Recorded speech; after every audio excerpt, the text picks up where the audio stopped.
शुक्रवार को आगरा कैंट स्थित गोवर्धन स्टेडियम में एमएसएमई वेंडर विकास कार्यक्रम की 2 दिवसीय कार्यशाला शुरू हो गई। इस अवसर पर लगाई गई प्रदर्शनी में रेलवे, एडीआरडीई, स्टेट बैंक सहित कई विभागों की स्टॉल लगाई गई थी।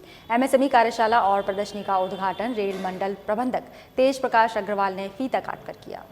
प्रधानमंत्री नरेंद्र मोदी लघु उद्योगों को बढ़ावा देने के लिए कई विकास योजनाओं को आगे बढ़ाने का कार्य कर रहे हैं। इसी के मद्देनजर देश भर में हर सरकारी और गैर सरकारी विभाग कोशिश कर रहा है कि योजनाओं को क्रियान्वित तरीके से प्रचारित और प्रसारित किया जाए, जिससे युवाओं को अधिक से अधिक रोजगार के अवसर प्राप्त हों। एमएसएमई जगह जगह कार्यक्रमों और प्रदर्शनी के माध्यम से लोगों को सरकारी योजनाओं के बारे में जानकारी देने का कार्य कर रहा है।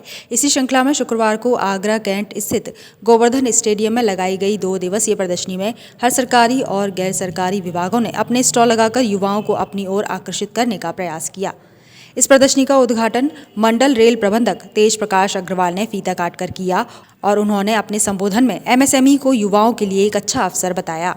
सरकार के द्वारा जो भी माइक्रो और स्मॉल इंडस्ट्रीज़ है, उनके प्रोत्साहन के लिए ही इस टाइप की एक प्रोग्राम रखे जाते हैं, जिसमें वो अपने सामान का प्रदर्शन करके और साथ में हम अपने सीपीएसयूज़ को लेके आते हैं।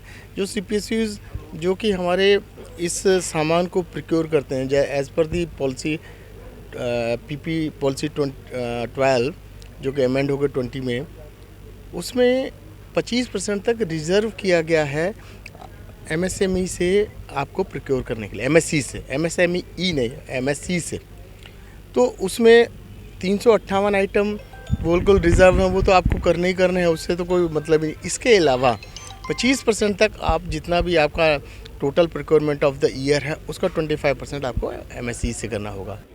लघु उद्योग एमएसएमई इंडस्ट्रीज़ का फोकस ही सरकार का एमएसएमई पर है, क्योंकि इसके 3-4 मेन रीज़न है। सबसे पहला रीज़न तो ये है कि 1/3 इकोनॉमी में एमएसएमई का योगदान है। दूसरा, अगर हम रोज़गार को देखें तो कृषि के बाद सबसे ज़्यादा रोज़गार देने में एमएसएमई उद्यमियों का ही योगदान है।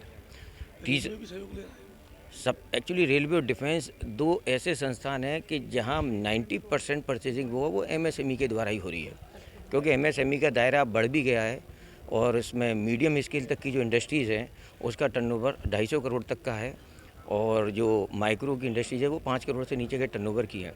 तो जितना तेज़ी से बदलाव हो रहा है, पहले जो ट्रेडिशनल बिजनेस थे उनसे हट के सरकार जितनी तेज़ी से बदलाव कर रही है, उतनी तेज़ी के साथ ही एमएसएमई का स्कोप बढ़ता जा रहा है।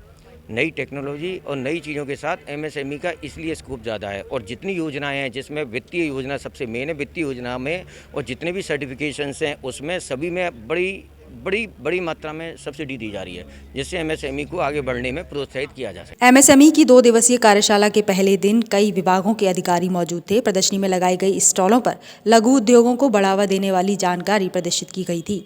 इस अवसर पर रेल मंडल प्रबंधक तेज प्रकाश अग्रवाल और अपर मंडल रेल प्रबंधक Virendra Verma, MSME deputy director Sushil Yadav सहित विभाग के संबंधित कई अधिकारी मौजूद थे। मून न्यूज़ के लिए राकेश शुक्ला की रिपोर्ट।